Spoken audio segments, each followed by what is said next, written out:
Alors bonjour à vous, dans cette vidéo un petit peu au frais, on va voir comment protéger votre immobilier en période de crise. A tout de suite.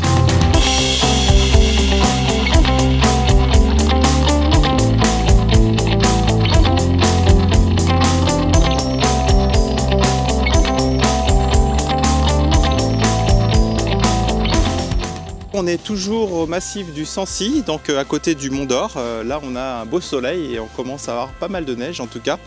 On est à la fin du mois de mars, c'est assez étonnant qu'on ait encore autant de neige. Et par contre les pistes sont complètement vierges, c'est-à-dire qu'il n'y a quasiment pas de skieurs.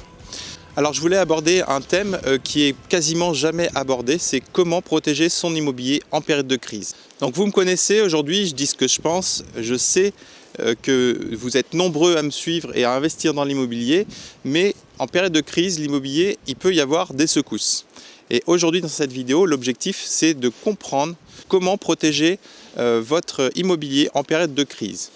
Alors une crise c'est quoi? Une crise c'est un changement de paradigme, c'est-à-dire qu'en fait on va modifier un petit peu le fonctionnement actuel de la société. Donc aujourd'hui, à vrai dire, depuis, je dirais, les années 70-80, on n'a pas véritablement vécu de crise. Une crise, c'est en 1929, quand la bourse s'effondre, quand en fait on est dirigé vers un moment un peu plus délicat, parce qu'on va se diriger vers les guerres, etc. Ça, c'est un vrai moment de crise. Alors, comment on peut protéger son immobilier ? Tous les investisseurs le savent, je dirais l'ennemi de l'investisseur immobilier, c'est le cash squeeze. Et le cash squeeze, c'est finalement, on a de l'immobilier, on a un tas de dettes qui est énorme. Évidemment, plus le temps va passer, plus ces dettes vont s'amenuiser. Mais on va aussi avoir des devoirs. Les devoirs, ça va être du côté fiscal, il va falloir qu'on paye pas mal de fiscalité. Comme on l'a vu dans pas mal de vidéos, on a des moyens d'éviter cette fiscalité avec la SCI à l'IS, avec la location meublée. Mais de toute manière, il y a un moment donné où il faut qu'on ait un stock de cash qui puisse permettre de survivre en cas de crise. Une crise, c'est quoi? C'est ce qui s'est passé en Grèce, c'est ce qui s'est passé à Chypre. C'est une crise qui peut être monétaire, une crise qui peut être financière, qui peut être géopolitique, ça peut être de tout ordre. Alors, comment on fait concrètement? Là, on ne va pas parler de théorie, on va tout simplement se dire, voilà, maintenant, si demain, il y a l'euro qui saute, qu'est-ce qui se passe? Si l'euro saute demain, en fait, vous avez une dette qui est en euros. Donc, on va basculer dans une nouvelle monnaie qui est le franc. Et à ce moment-là, cette monnaie, vu qu'elle va être dévaluée très rapidement, elle va être très facile à rembourser. Le problème qu'on a, c'est que pendant tout ce temps-là, pendant cette courte période de 2-3 ans, on va avoir de l'instabilité financière. Et l'instabilité financière, ça veut dire quoi? Ça veut dire qu'on va se retrouver à avoir des locataires qui auront des difficultés à payer, que ce soit du franc, de l'euro, de l'écu, peu importe la monnaie, en fait, on risque d'avoir des difficultés à payer la banque. Tout simplement parce que les locataires ne seront pas forcément en condition de vous payer les loyers. Et donc là, on se retrouve avec un dilemme. Si on a des euros en banque, les euros, ils se dévaluent parce qu'on a changé de monnaie. Donc la dette se dévalue, mais le cash aussi. Donc là, on va se retrouver dans une situation où on va être un petit peu embêté. La solution, c'est une solution qui existe depuis la nuit des temps, depuis à peu près 6000 ans, c'est l'or. L'or, on en a parlé un petit peu avec Eric Peffer il y a quelques temps déjà, il y a à peu près 1 an. Vous pouvez retrouver sa vidéo, je vais mettre le lien juste en dessous. C'est une solution, une relique barbare pour beaucoup. Pourquoi? Parce que ça ne rapporte rien, soi-disant. L'avantage par contre de l'or, c'est qu'en période de crise, il flambe. Pourquoi il flambe? Parce que lui conserve sa valeur et que la monnaie s'effondre. Donc il faut donc plus d'euros pour acheter la même quantité d'or. Et donc son prix en euros augmente. Mais sa valeur, elle reste constante. C'est-à-dire qu'à un moment donné, si on regarde le prix du blé en or sur, on va dire, sur 600-700 ans, on voit que c'est très très stable. Donc l'or est la seule et unique monnaie qui traverse le temps sans dévaluer. Ça on le sait.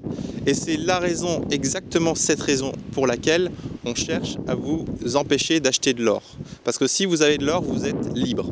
Donc l'or, on le sait, est le seul outil pour pouvoir conserver un stock d'argent, un stock de travail en fait. Vous avez travaillé toute votre vie, vous avez 100 000 euros, vous le transformez en or, vous n'aurez pas de dévaluation, vous serez en capacité de payer dans tous les pays du monde et vous serez en capacité de le transporter assez facilement.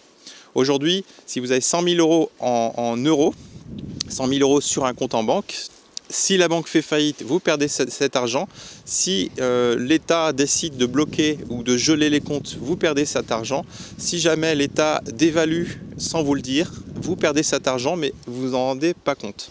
Donc l'objectif ici, c'est tout simplement de pouvoir faire un stock d'environ 10% de son patrimoine immobilier. On va faire un exemple, par exemple quelqu'un qui a 200 000 euros en immobilier, donc un immeuble ou plusieurs petits appartements. Ce qui serait l'idéal, c'est qu'il ait à peu près 20%, donc 10% de ce prix-là, c'est 20 000 euros, pardon, 20 000 euros en or. Et ça va être une chaussette de sécurité qui va être là juste en cas de crise. On appelle ça une assurance. C'est une assurance qui fait que si jamais il y a une grave crise, l'euro tombe, par exemple, l'Italie et l'Espagne sortent de l'euro, la France n'a pas d'autre possibilité que de sortir également. Et à ce moment-là, en fait, on va tout simplement avoir ces 20 000 qui vont se transformer en 100 voire 200 000. Et vous serez en capacité de rembourser votre emprunt, de pouvoir vivre normalement et de ne pas être tributaire de votre carte bleue qui sera très certainement rationnée comme en Grèce. Donc c'est vrai que ça paraît un petit peu excessif, c'est possible, hein, vous n'avez jamais entendu parler de ça. Donc l'objectif, c'est tout simplement de pouvoir avoir cette chaussette de sécurité, vous concentrer sur vos business, sur votre travail et sur vos investissements locatifs et justement d'avoir cette assurance à côté.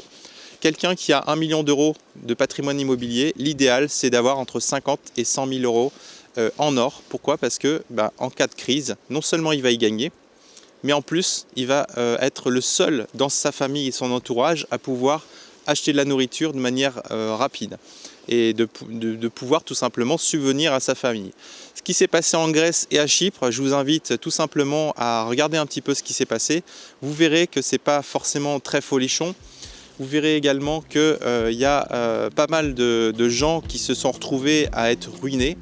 Et c'est exactement ce qui s'est passé en 1929 pendant la crise. C'est-à-dire que tous ceux qui avaient du financier, de l'argent en banque ont tout perdu. Ceux qui avaient de l'immobilier et de l'or, finalement, s'en sont très très bien sortis. Voilà, écoutez, je vous invite à bien réfléchir à ce fait-là. Le fait de pouvoir avoir une chaussette de sécurité en or, c'est pas rétrograde. C'est quelque chose que votre grand-père, très certainement, ou votre grand-mère aurait fait avec tout l'historique qu'elle a eu.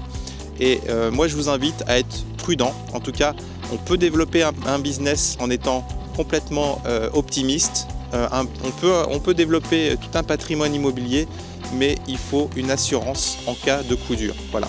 Et une fois que vous aurez ça, peu importe ce qui se passe, vous savez que vous aurez fait la bonne décision au départ. Voilà, écoutez, j'espère que cette vidéo a été assez claire. Hein. Je parle un petit peu avec le cœur des fois, c'est important, parce que on voit trop de l'optimisme BA. On peut être optimiste, il faut être optimiste, mais il faut aussi avoir de temps en temps prendre une bonne assurance et tout simplement savoir comment les choses fonctionnent. Vous ne pouvez pas être optimiste en ignorant totalement les signes d'une crise qui arrive. Voilà. Et aujourd'hui, l'immobilier, sur le long terme, c'est vraiment une valeur sûre. On est d'accord. Maintenant, il faut pouvoir le porter et surtout pouvoir passer ces 3, 4, 5 années qui peuvent être un peu embêtantes si une grave crise arrive. Voilà, écoutez, maintenant vous êtes avertis. N'hésitez pas à vous abonner à ma chaîne YouTube juste en dessous ou tout simplement me suivre sur Facebook, Instagram. Vous avez les liens juste en dessous également. Et moi, je vous dis à très bientôt dans une prochaine vidéo. Au revoir.